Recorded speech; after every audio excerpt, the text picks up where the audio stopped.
To the Impact Revolution channel. It's a big pleasure to have you with us. Thank you so much for the time and for your time available for making this interview. How you doing? I'm delighted to be with you and in this global conversation about what's happening in the world and how we can change it for the better. Definitely. Thank you so much. Yeah, I love your mission actually and everything that you do and share in LinkedIn and in the YouTube channel that you have about 6 seconds about emotional intelligence and the work that you do for companies and corporations and leaderships, right? In order to change this mindset. So it's very in line with what we try to share here in the Impact Revolution. So yeah, let's start with the interview. If you're okay. All right. So first of all, this is a kind of personal questions that we would like to ask you, just to know you a bit more. So the first one, Joshua, will be someone who admires you really well and knows you very well. How will define who is Joshua Friedman? Oh my gosh, that's an embarrassing question. If they know me really No well, modesty here. No modesty here. That's the point. if they know me really well, they'll say I'm goofy and Goofy. insecure sometimes and um, deeply committed to making the world better and recognizing that I have to make myself better if I want to make the world better. Okay. Love that. I'm I'm one of the handful, 3 or 4 people in the world who has been full-time working on emotional intelligence for over 25 years. I'm one of the pioneers of this work of how you actually create value with emotional intelligence. And I lead the largest and co-founded the largest organization in the world in this space. All right. That demonstrates your commitment that you were saying just now. Okay, lovely. Thank you. Well, I will Thank tell you, all you entrepreneurs, I will tell you, I often think, what is it that's really gotten us to this point? And I will tell you that I think the majority is just plain stubbornness and just a refusal, like, this isn't working. Okay, we're going to make it work. We're going to try Mhm. something different. And just Yes. like that bullheaded stubbornness, like, okay, we're going to try more tomorrow. That's 25 years later, I can say that's one of the keys. Yesterday, remind me to this newsletter that I published yesterday in my LinkedIn profile, and I shared the link to this TED talk about grit. I don't know if you know. I don't remember the name of the woman who said, but that was one of the key attitudes or mindsets for successful life. Yeah, and to get success in entrepreneurship and in other areas of life. So, thank I you for feel like sharing that. there's an Yes. important balance, which is self-compassion and compassion for others to be Okay. balanced with that grit. And I sometimes hear leaders say, oh, these young people, they have no grit. It's like, okay, but maybe you're a jerk and you're abusing them and you're creating an intolerable work environment. And if you want them to be committed, maybe you need to do it differently. Mm-hmm, mm-hmm. And I know Totally. there's a kind of toxic, you've heard the term toxic positivity. There's a kind of toxic grit, Yes. which is Yes. like, oh, we just have to keep going. And we have phrases in English like man up, Uh-huh. which kind of link this to the kind of suppression of our emotions and kind of ignoring of problems. It's also connected with toxic masculinity, and Uh-huh. I would say, to white supremacy culture in general. If we need to persevere and we need to build perseverance, but I would rather do that inspired by the way a tree grows Mm-hmm. than inspired by a bulldozer. All right. Sure. Sure. I think I got the point. So it's more about having like the willing to do that, right? And the purpose and the motivation instead of being forced, like, right? It's something like that. Yeah. Yeah. Totally, totally agree. All right, now the next questions is a bit also a bit personal. I just wanted to know, Joshua, if I ask you, what was the happiest moment of your life, what would you say? Or what is the first one that comes to your mind? Well, I think being a parent is full of the happiest and hardest moments. Uh-huh. Um, Okay. there is nothing as heartbreaking and difficult, and there's nothing I've ever done in my life that really prepared me for being a parent, and nothing that has been as wonderful and as hard. Um, Uh-huh. but I mean, just last week I was with my 23-year-old, and they were just like, I was walking away, and they're like, "No, you give me a hug, don't leave," and just that sense of, this is a person, two people, with both of my kids, who we have this connection that we have with no one else in the world. And That's the beautiful. times when I would come home and my son was very demonstrative, and he would come running, across the room and throw himself into my arms when he was tiny. That when I'm feeling down, sometimes I think about that moment, that feeling of this little boy just throwing himself into my arms. I love it. Thank you so much. And you're getting emotional. So thank you. I can feel it. I can feel it. Thank you so much for sharing that. All right, Joshua, now we're going to the interview, let's say business and more life questions and lessons learned from you. And I like to ask you the first one, which is if you were to die tomorrow, Joshua, which is the last impactful message that you will leave to the world? You're making a difference. Wow. Okay. I just did a workshop earlier this week for a group of college students in our summer internship program. Uh-huh. And one of the things I talked about is this quote from Gandhi, where he said, "Nothing you do makes very much difference, but it's very important you do it anyway." Wow. And I think sometimes we get attached to, like, I have to solve everything. And especially as entrepreneurs, there's a kind of burden that we carry of, like, I've got to drive this. And you know what? We're not going to solve it. We're not going to fix it. We're not going to transform everything. But it's very important that we take the steps. Hmm. Because if we don't, nobody's going to do it. That's right. I love it. Thank you so much. You are making a difference, Joshua, for sure. Thank All you. right, great. Thank you. Just Now, one more thing I want yes, to add to that, which is, yes. I think a lot of us get caught up in, well, I have to do X, Y, and Z to make a difference. Hmm. I have to be successful to make a difference. I have to do the Bill Gates strategy, where you, like, make people's lives miserable with a product that's full of bugs, and then you can make a difference. Hmm. Yeah. Sorry, Bill. But that's not what I said. It's not, you're going to make a difference. No, Uh-huh. you are making a difference Hmm. now. No, Whether definitely. you're in the very early stage of a startup, whether you don't even have a business yet, whether you're dreaming of impact, Hmm. we're impacting the world right now. You want to do some impact? Starts here.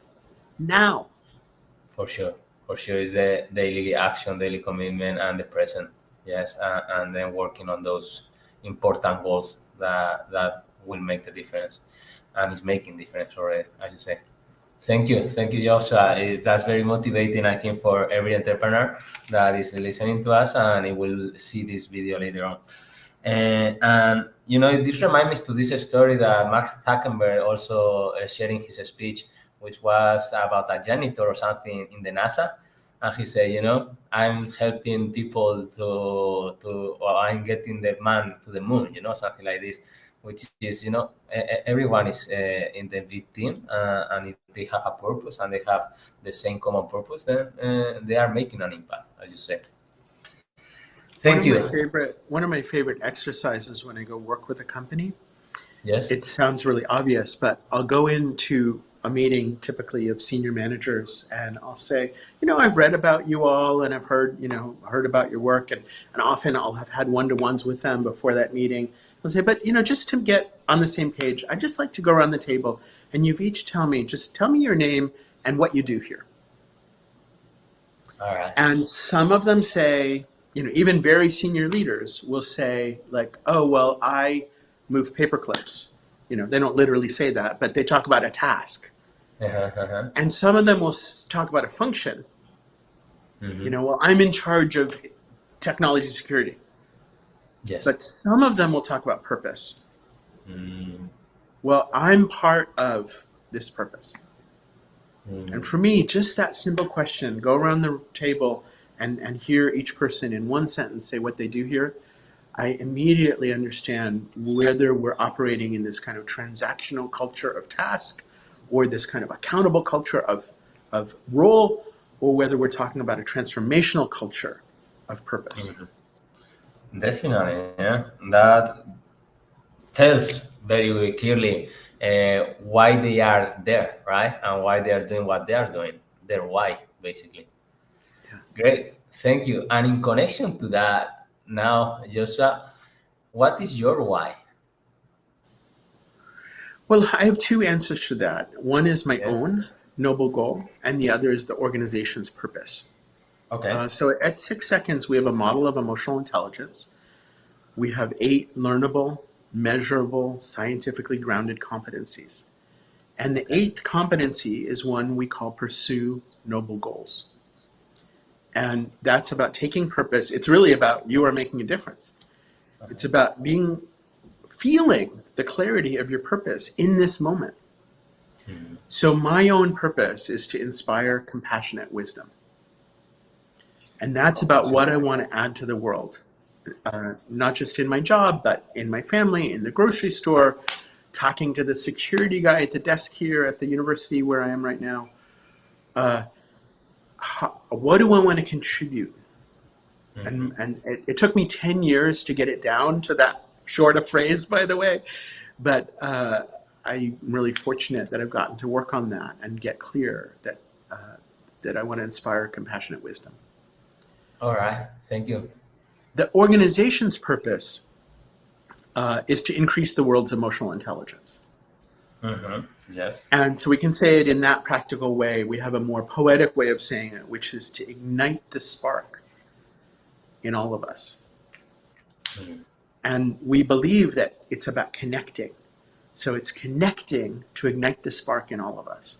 So that's that's the kind of noble goal of the organization, and our mission is to increase the world's emotional intelligence. And then our vision, how we see that coming into the world, is that a billion people will be practicing the skills of emotional intelligence, not just having them, not just knowing them, but actually putting them into practice.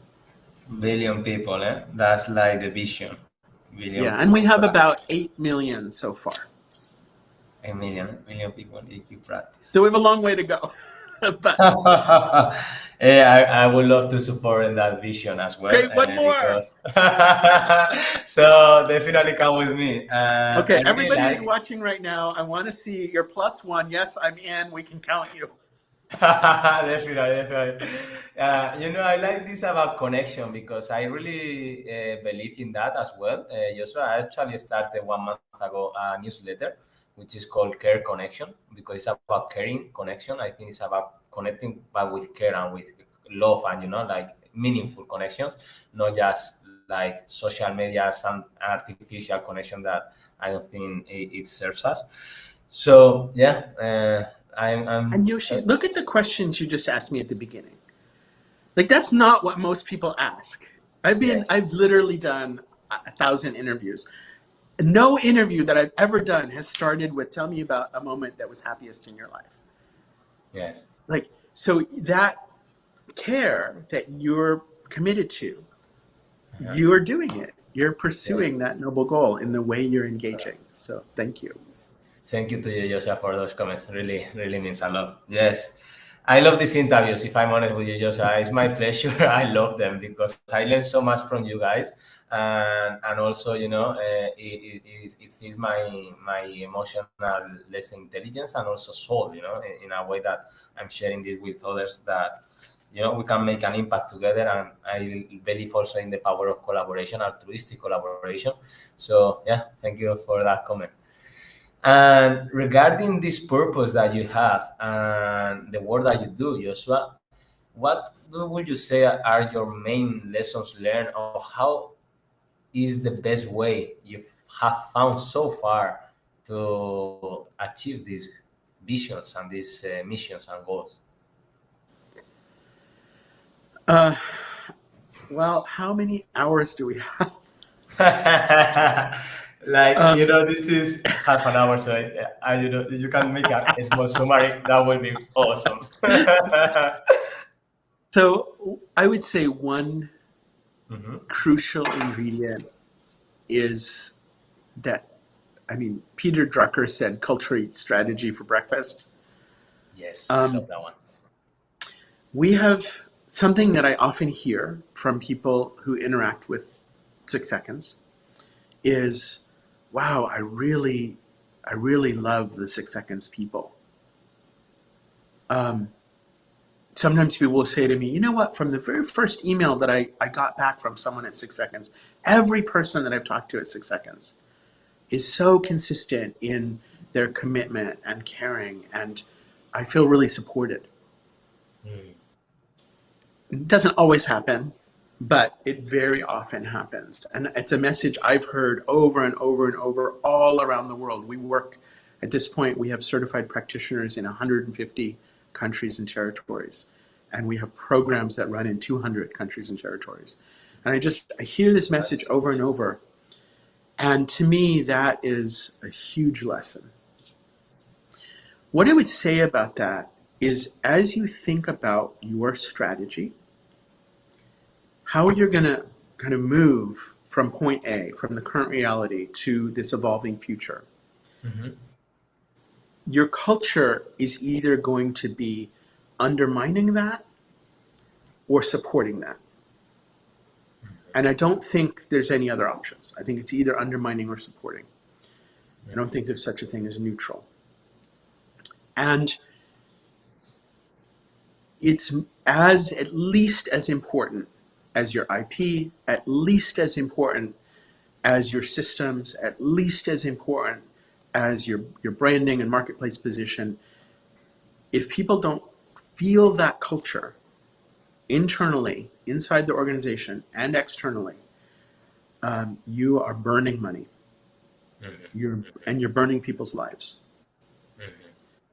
So being very thoughtful about what is the culture that will support our strategy. And just for example, I had somebody, a senior leader recently, I was on an airplane and we were talking about their culture, and they were saying they really needed to innovate. And so I was asking about their culture, and basically what she said to me is, well, we're an organization that was like started by engineers and lawyers, and our culture is about compliance and rule following.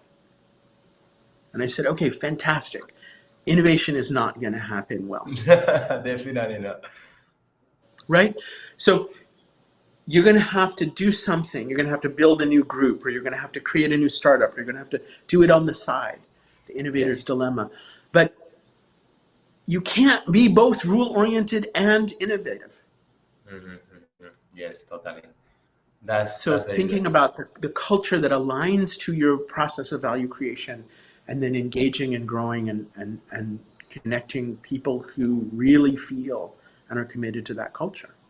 Hmm hmm Definitely. And this reminds me to one newsletter that I read recently from John Spence. I'm not sure if you are connected with him. That he was saying, something about hire for culture fit instead of skills, because you can always train for skills, but the culture fit. And it's also something that we learned in the master degree I did in HR, in HR management. It's all about culture. Yeah, the organizations that thrive at the end, it's about building this community, this tribe that will thrive wherever it happens in the environment. Yeah. All right, And thank you. also, and also in a tumultuous world, like those relationships, those systems, that's what's going to make you agile and adaptive and able to work in a changing environment. So That's right. then the question that I ask our clients, and if any of you want to be a client, then I'll just ask you this question: what are the skills your people need in order to grow and sustain that culture? And some of those skills they already have, and some of them they don't. And we can grow those skills and we can measure that. So a lot of our work is around measuring the organizational vitality or team vitality, which is about the way we are building a context of trust and working together on purpose creating alignment in the way we function. And then underneath that, what are the skills, which are emotional intelligence, and the emotional intelligence skills that that then support that culture that we want. And that's the value chain from, okay, me and my colleagues, the skills that we bring to bear on the people side of our work to shape and grow the culture, to shape and grow the way people interact. It's kind of an emotional value chain that leads ultimately to customers and investors and how they experience the company. Definitely, definitely. Yeah, it's like starting with the why, like Simon Sinek says, and then the how, and then the what, right? And how to put that everything in practice. Great. But putting it into practice from a human perspective. Mm-hmm. So what is it? Why are people engaged? Not just kind of why is the company making money, Mm-hmm. but why do I want to be part of that? Yes. Profitability is an outcome. Mm-hmm. Cash is Definitely. an outcome of people investing. Mm-hmm. I really like Fred Smith's, the way he talked, Fred Smith, the founder of FedEx, the way he talks about it is he uses this term discretionary effort. And what he says is, Can you repeat discretionary? yeah, discretionary. So he says, you pay people to do this much work, but success requires this much work. And Uh-huh. that gap between here and here, that's a gift from the employee. It's at Mm. their discretion. And why are they going to give that gift? And that's what makes the difference, right? All right. Very good. Thank you. Thank you for sharing that. I didn't know that one. So, uh, I wanted to ask you, because you are a EQ expert, right? Oh, 25 years, 25 years. Your I'm commitment, your practicing. commitment, you're practicing. Well, that's great. So I'm also an emotional coach and executive performance coach. So we are practitioners of EQ, and we also, teach and also we learn every day. So I wanted to know what are the practices, Joshua, that are most helpful for you. Well, at 6 seconds, as I mentioned, we have this vision of 1 billion people practicing emotional intelligence. And Uh-huh. when we say practicing, we have a process. Okay. And one of the ways that 6 seconds is different is we're not like, oh, here's the theory, here's what it means. We do a lot of research, we do a lot of theory, but our goal isn't just knowing, our goal is about doing, about practicing. So we created a process for how you practice. Okay. And there are 3 steps. Step 1 is to notice, get the data. Mm-hmm. Step 2 is to pause and assess that data and expand your options. Uh-huh. And then step 3 is to step forward, connected beyond yourself. Mm. That's where the So purpose goes, right? I yeah, suppose. purpose and empathy. Okay. So we're connecting, not empathizing. It's not a one-way street. It's a mutual street. We're going to build this space of empathic connection. We're going to connect sort of in community, and we're going to connect with the future with purpose. Mm-hmm. So this 3-step process, we put in a circle, All right. and we call those 3 steps know yourself. Know yourself is about getting the data. Choose Mm-hmm. yourself. It's about being intentional in this moment, expanding the options, and give yourself. It's about stepping forward in connection beyond yourself. And Yes. then do it again. And then do it again. And it's just, little tiny moments of our day where we go, oh, I'm feeling something. I notice how I'm reacting. Is that how I want to be reacting? Step 2. Like, what are some other options? Step 3. Oh, here's how I really want to step forward. Mm-hmm. Mm-hmm. Great. Now, for Great. me, it's the 3rd step of that's really, in my own experience, the hardest and the most transformational. Definitely. Definitely. I totally agree because I have experienced also the same. And regarding that, I'm curious. I'm curious, and I'm not sure if you would like to respond or not, but having this process that you have practiced, and I also practice in a way, yes. What is the biggest self-realization that you have gotten, would you say, from this? This the space of connection is there all the time. Mhm. Sometimes I don't feel it, sometimes I don't notice it, but it's there. Okay. It's like an eye blink away. And if I can pause and tune in, I can step more into that space. Lovely. And it's a powerful space. It's a powerful space as a leader. It's a powerful space as a human being. Great. And when you say connection, Joshua, what do you mean exactly? What it means for you? Well, now we might get a little philosophical, but I know you Yes. you might be open to that. But when I started studying the Tao Te Ching when I was a teenager, and it's Mhm. always fascinated me. Um, in Star Wars, it's the Force. Uh, in Lao Tzu's writing, it's the Tao. Uh-huh. This notion that there is a kind of energy of life, Mhm. and I'm not. For some people that's God. For some people that's Gaia. For some Universe. people that's Yeah. wonder. For some people that's like human capacity and goodness. But I think many of us have that sense of there's a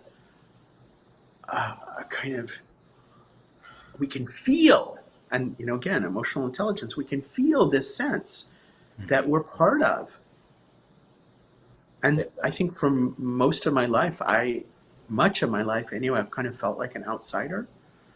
And so maybe this has been kind of part of my own journey and quest to feel that sense that I I have a note in this song.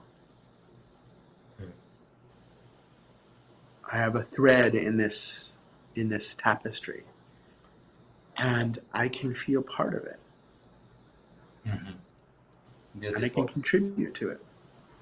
Definitely. Thank you so much, Joshua. I feel very much a lot of all the words that you just said.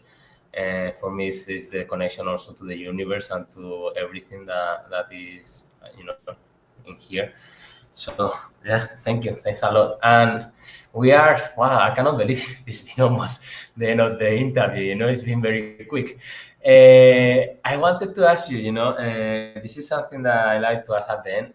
What impactful last message would you leave or would you share to start as entrepreneurs for, helping them? All change starts on the inside. Mm-hmm. So if you, as an entrepreneur, if the impact you want to make is whatever, uh, your impact you want to make is that uh, there's more equity in the world. Have more equity in your own relationship with yourself and the people immediately around you. If the impact you want to make is that people can have more laughter in their lives, get more laughter in your life. Uh, there's I really appreciate the work of Adrienne Marie Brown Okay. and her book Emergent Strategy, and she has a set of principles of emergent strategy, and one of them she calls small is all. Small is all. I love that. And this kind of fractal nature of change that the templates that we set in our small interactions magnify and magnify and magnify and ripple outward. And so as you kind of look at not just what your business is or what you're doing, but who are you being? Who are you choosing to be as you go about that work? And are you being? I think we focus a lot on what we're doing. And as leaders, I don't think leadership is about doing. I don't think Mhm. leadership is about task. I think leadership is about being. Mhm. And can we be somebody who's trustworthy? Can we be somebody who is purposeful? Can we be somebody who is connected Yes. Oh, Joshua, we lost you there. Hi, can you hear me?